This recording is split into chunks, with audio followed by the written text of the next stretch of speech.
The evacuation of Aleppo grinds to a deadly halt. Amid chaos on the ground and a brutal blame game, many who'd fled in hope are turned back, including more than 40 orphans. The buses and the Red Crescent vehicles are pulling out. We're hearing the sounds of mortars. There's a lot of chaos here, but what's clear is that there has been a breakdown of this ceasefire. America accuses Syria of carrying out a massacre in Aleppo. Also on News at 10 tonight. Mayhem at a Birmingham prison. Riot control officers attempt to retake the now burning jail from rampaging inmates. How Obama told Putin to cut out the hacking or face the consequences. But will he? And from Moneypenny to a crack addict mother, an actress's walk on the wild side that could win her an Oscar.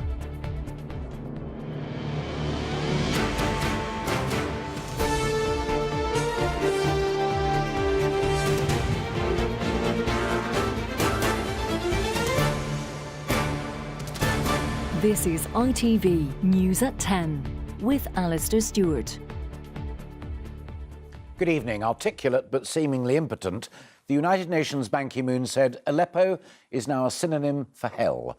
With the ceasefire having ground to a halt, the UN says hundreds of vulnerable children, many of them orphans, are trapped in the shattered former rebel enclave. Men and women in their thousands are there too.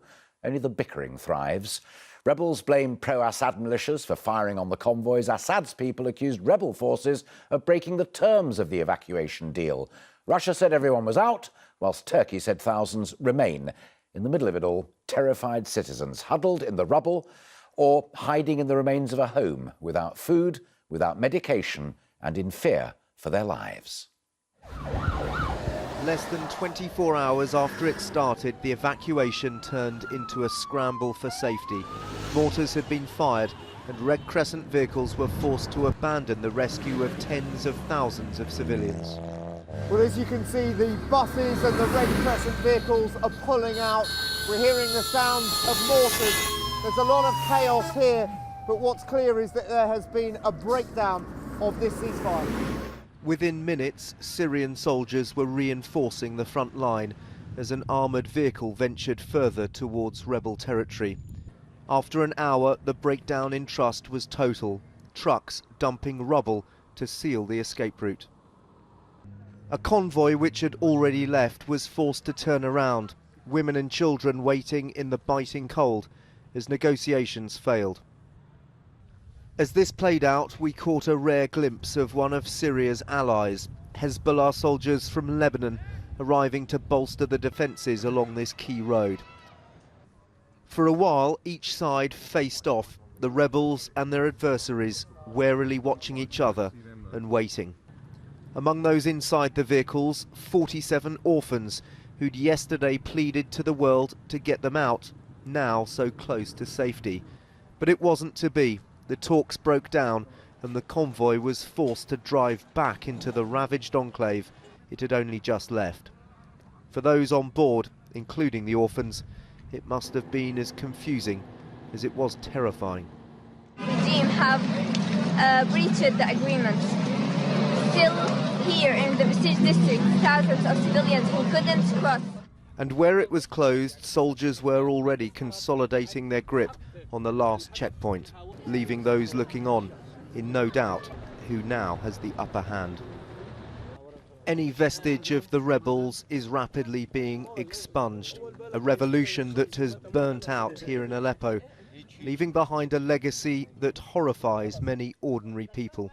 It really breaks my heart to see the city like this, the old city like this. Do you think people in Aleppo can forgive each other on each side of the front line? Of course, because if we couldn't, we wouldn't have stayed here. Of course we can. Of course, like the people are strong. The ceasefire may have broken down for now, but there's no reversing President Assad's victory here. A position of strength which seems unassailable, but one which has been achieved at the cost of this city's people and heritage. Some 12 hours on from when the evacuation was halted, it remains a confused situation. The UN says at least 50,000 people Most of them civilians remain inside rebel-held territory in Aleppo. Reports say that the evacuation corridor was blocked by protesting Assad-supporting militia with gunfire and explosions were heard. Those protests apparently sparked when the planned evacuation of 2 towns north of Idlib failed to take place. Now, Iran having made the freedom of residents loyal to Assad there a condition of ending Aleppo's siege, just showing how precarious all of this deal remains. Well, Dan Rivers, one of the few Western journalists who's there in Aleppo to witness what's happening, joins me live. Dan, what more do we know about why this evacuation plan collapsed?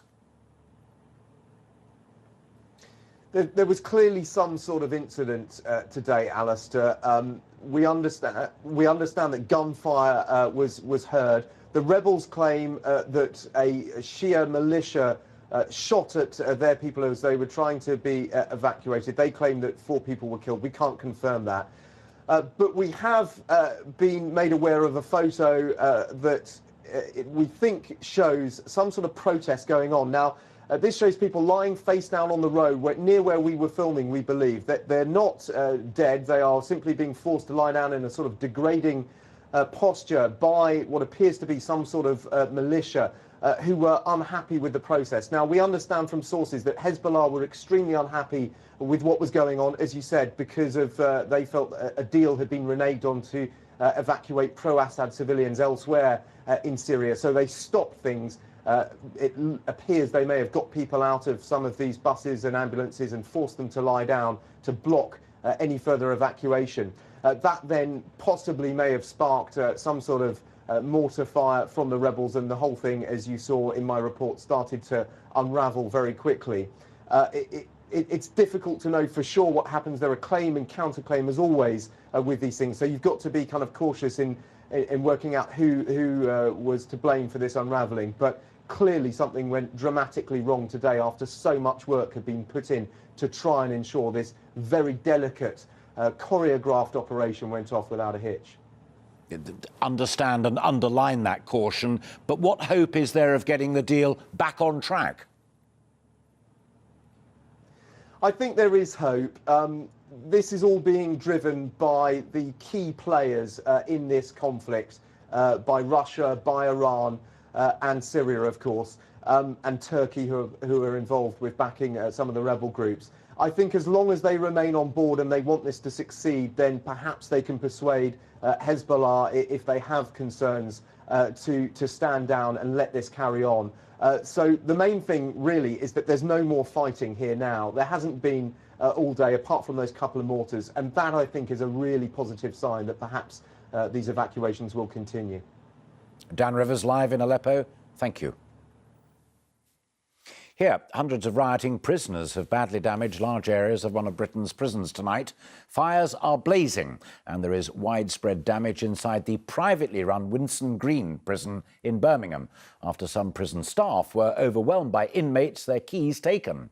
Tonight, specially trained officers known as tornado squads have been sent in to try to quell the violence. Riot police have also been deployed, and there are reports that one prisoner has been badly injured. Some are saying it's the worst prison disturbance since the infamous Strangeways riots 26 years ago. This evening, police wearing riot gear moved into position outside the main gate of Birmingham Prison. The operation to take back control has begun. Tonight, this video clip has been posted online, appearing to show fires being lit by prisoners in an exercise yard. As more police riot squads prepare to move into the prison, there's the acrid stench of smoke in the air and the sound of police dogs from the vans. This operation looks like it will continue into the early hours. Anxious relatives of some of the inmates waited outside. Among them, Nisar Khan, who says he was able to speak to his brother, who's on remand, on a smuggled mobile phone. He said, yeah, they've locked us up in the cell. There's fires burning all outside on the wings. People are saying papers and anything that's burnable outside on the landings on fire. They've had to smash their windows so they can get fresh air in. This picture was put on social media, claiming to be a selfie taken by prisoners wearing riot gear taken from prison stores. another appearing to show the destruction on one of the wings. The riot is understood to have started in N wing of the Category B prison at around 9 a.m, quickly spreading to neighbouring P wing. Staff were forced to retreat, and the disturbance then spread to L and M wings, with around 260 prisoners involved. By early evening, smoke was rising above the prison. The sound of pyrotechnics could be heard. I spoke to a former prison officer who worked inside Birmingham jail until this July. There's been tensions simmering for a period of time, and the thing when things simmer and they get to the boil, if you don't switch off whatever's boiling or you don't cap it, then it's going to explode.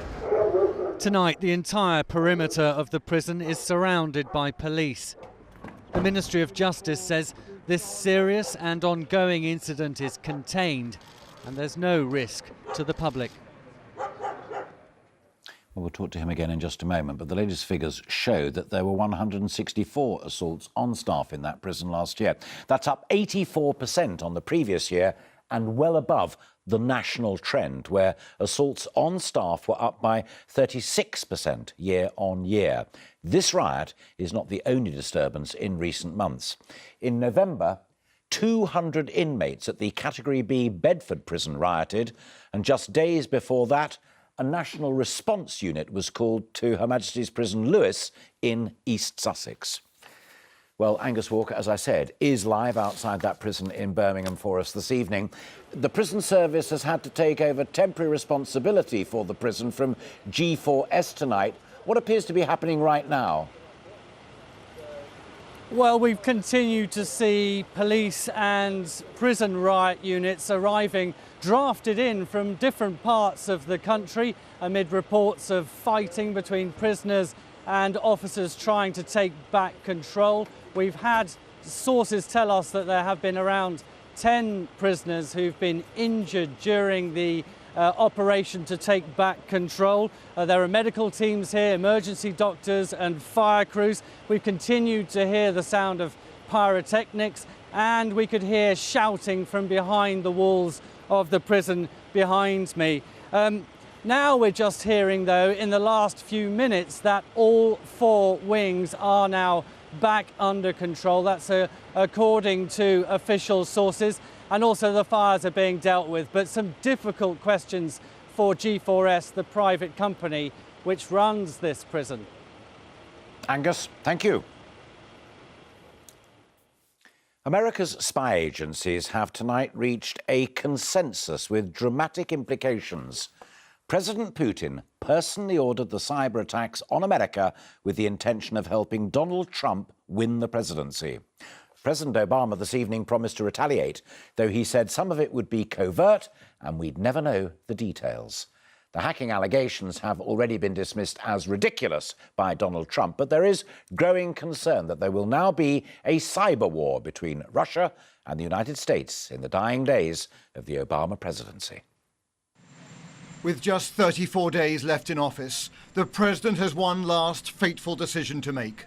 What scale of cyber counter-assault does he order against the Kremlin? For he is making it abundantly clear America will now retaliate for the Russian interference in the US election. Our goal continues to be to send a clear message to Russia or others not to do this to us, because we can do stuff to you.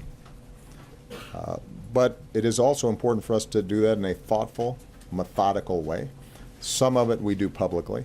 Some of it we will do in a way that they know, but not everybody will. Vladimir Putin himself is currently in Japan, here watching a demonstration of his favorite sport, judo. He now stands accused of a direct attack on American democracy. The CIA believes that Putin personally authorized the hacking of the Democratic Party's computer system, and then that he ordered the leaking of information. And yet there is one man who appears to question that consensus view. He happens to be the beneficiary of the Russian hacking, the president-elect of the United States. Anything that goes wrong, they blame Russia. Russia did it. They have no idea. Personally, it could be Russia. I don't really think it is. Trump appears to believe that claims of Russian hacking is an effort by Democrats to question the legitimacy of his victory. Tell me when you're ready. The transition of power, notably respectful so far, is certainly being tested to breaking point. The White House spokesman reminded Americans that Trump had urged the Russians to hack into Hillary Clinton's emails. The Republican nominee for president was encouraging Russia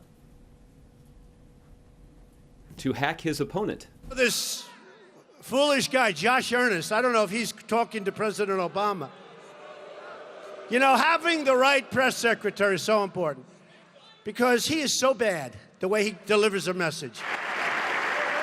And now Hillary Clinton has joined the angry post-mortem, saying that the Russian hack contributed to her election loss, and she is calling Moscow's action an attack on America.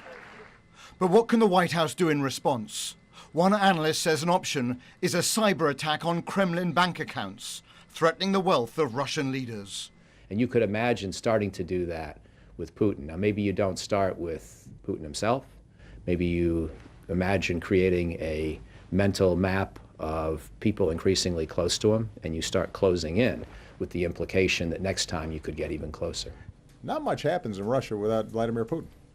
Mr. Obama is ending his presidency with a crisis that is both domestic and international in dimension, and playing out almost entirely in the cyber world. There is now a consensus among US intelligence agencies that Russia was behind the hack, and more than that they were trying to influence the election in favor of Donald Trump.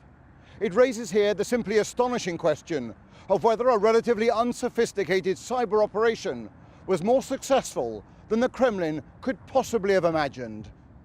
Robert Moore, News at 10, Washington. Here, Royal Marine appealing against his conviction for the murder of an injured Afghan fighter will have to wait till next week to learn if he'll be free for Christmas. Lawyers for Sergeant Alexander Blackman urged the Court-Martial Appeal Court to grant him bail today, pending the outcome of his challenge. But the judges decided they wanted to hear more submissions before giving their bail ruling next Wednesday. Old wounds from Northern Ireland's darkest times were prized open today. Two former soldiers learnt that they are to be prosecuted for murder over an incident which happened in Belfast more than 40 years ago, in one of the bloodiest years of the so-called Troubles. It's alleged the soldiers, who are now in their 60s, were part of a patrol which shot dead a prominent figure from the official IRA. The family of Joe McCann, who was 24 at the time, never gave up their campaign for justice. He was one of the IRA's most prominent figures, whose silhouetted image came to define the violent early days of the Troubles. But Joe McCann's death in April 1972 remains as controversial now as it was then. He was gunned down in a Belfast street by a British Army patrol. Its two surviving members, aged in their 60s, will now face prosecution accused of his murder. This is a welcome chink in the armour of impunity that has really lain over the military for so many years. I think people need to be reminded that just because you're wearing a uniform, you're not allowed to murder people. The original investigation into McCann's death found insufficient evidence for prosecution, but when the case was reviewed in 2012, the killing was ruled unjustified. It was referred to Northern Ireland's prosecution service 2 years later, leading to today's decision. Joe McCann's son Fergal welcomed it, saying he was unarmed when he was shot. This is one of the first shoot-to-kill incidents, in our opinion. Joe McCann's death here 4 decades ago is just one of around 300 caused by the British Army during the Troubles that are now being reinvestigated. For some, that represents justice at last. For others, it's a damaging witch hunt. Prosecutors are already considering charging the soldiers involved in Bloody Sunday, where 13 people died. Rules established by the Good Friday Agreement capping sentences for crimes during the Troubles don't apply to soldiers. This former army commander who served in Northern Ireland says today's prosecutions are wrong. This is a politically motivated prosecution, which is intended both to appease terrorists and terrorist families, and also to try and blacken the name of the British Army, to try and bring the British Army down to the level of the terrorist. Solicitors for soldiers A and C said they're outraged and appalled by today's decision. This is no way to treat those who serve our country. Politicians will consider what message it sends to those we ask to undertake the most difficult of tasks and who are often very young. More than 40 years since Joe McCann was buried, it remains much harder to lay to rest the questions arising out of his death and many others. Ben Chapman, News at 10, Belfast. Before the camp in Calais, known as the Jungle, closed, Britain was under pressure to take refugee children from conflict zones aged under 18. Now the guidelines have changed. For those from Syria and Sudan, the age limit's been lowered to 15. For every other country, it's 12. It means many who might have been eligible have now missed out on the chance of coming to the UK. But, as we found out, some are setting up new camps, still determined to get here. Dusk over northern France. 30 miles away from the disbanded Calais jungle, a new jungle is taking root. In the mud, in the middle of nowhere, some 200 refugees blocked from Calais now make their home, like these 16-year-old Eritrean girls. It's difficult to live here. Why? Because, first of all, it's so cold. It's not safe for us, for girls. That's why we don't want to live here. Do you feel very alone? Sometimes, yes. Sometimes I feel okay because my friends with me. I have a friend, but sometimes it's difficult. What about you, Martha? My mother, she's dead for a long time ago, and my father, I don't know where is he. And friends? Yeah, I have friends. You stick together? Yes.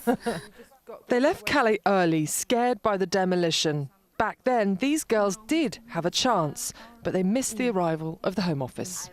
I was afraid of police. If they catch me, if they put me somewhere else, and I will never come back, and I will never see my friends, and I don't know what to do. Maybe when they done from Calais, maybe they will come here to see us. But until today, nobody come. It's some 6 weeks since the Calais jungle was demolished, and the unaccompanied children were sent to accommodation centres around France. Many of those children were disappointed to be taken even further away from the UK. Some of those children escaped, and they made it back to camps like this one in northern France. In the time since the jungle was destroyed, the Home Office has tightened up its criteria even further.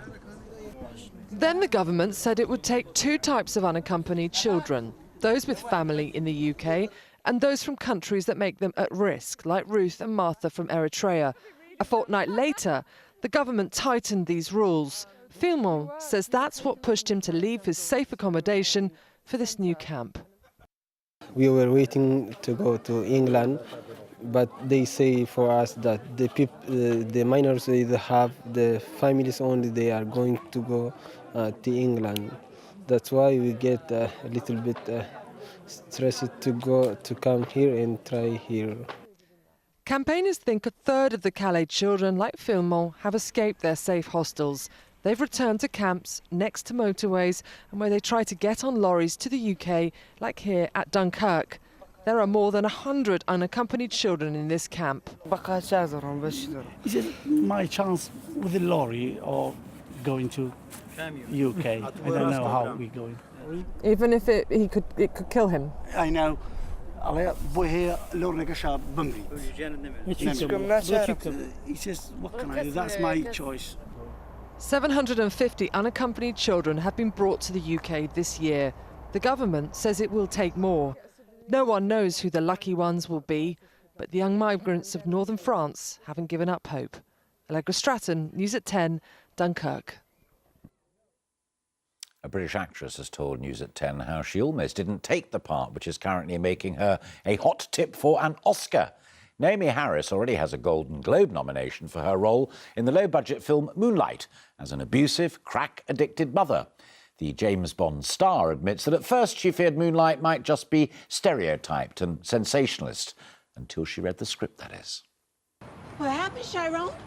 Why you didn't come home like you're supposed to? Huh?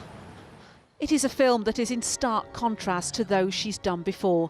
Naomi Harris plays a drug-addicted mother in a run-down neighbourhood in Moonlight. After avoiding roles she felt were black female stereotypes, she had to be persuaded to take the part that has earned her a Golden Globe nomination. I spoke to Barry Jenkins, the director, and I said, I love this script, I'm moved by it, I think it's so beautiful, but I don't want to play a crack addict. And he said, Naomi, I don't want you to ask you to play a stereotype, but the reality is this is my story. I'm asking you to play my mother, and to tell my story, I have to have my mother involved in the journey, and that's why I said yes to it. Moonlight has won huge critical acclaim and has 6 Golden Globe nominations. I need some money. For what? That's my business. The coming-of-age drama is released as both Oscar and BAFTA organisations are taking steps to increase diversity in their ranks. She welcomes the moves and says films like Moonlight prove a point.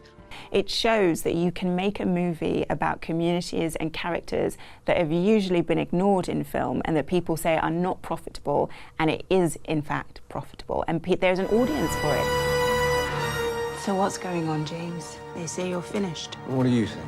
I think you're just getting started. Naomi Harris is used to blockbuster audiences with her role as Eve Moneypenny in the James Bond franchise. But 2 years after Spectre, she is yet to hear anything at all, she says, about the follow-up. She's just hoping the filmmakers can hold on to Daniel Craig. He's the person that I started in the franchise with, and he kind of held my hand throughout the first, you know, my scary moments on set when I was like overwhelmed about being part of this huge franchise. So I definitely want to continue to work with him. And I think, you know, the audience, they love Daniel as Bond, and so I think they definitely want him back. Where'd you go last night? Why? Well, I'm your mama, ain't I? First, though, for Harris, it's the awards season and the small-budget film that is making a huge impact. Nina Nanar, News at 10. Finally, it's with much sadness tonight that we mark the passing of one of the greatest foreign correspondents ever produced by ITN. Our former colleague Michael Nicholson reported with bravery and distinction from many of the conflicts that shaped the world's destiny in the latter half of the last century.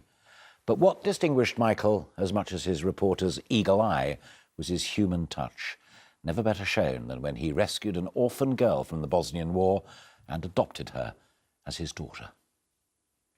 About 3 minutes past 6, 4 minutes past 6, and the first of the Turkish troops have landed in Cyprus.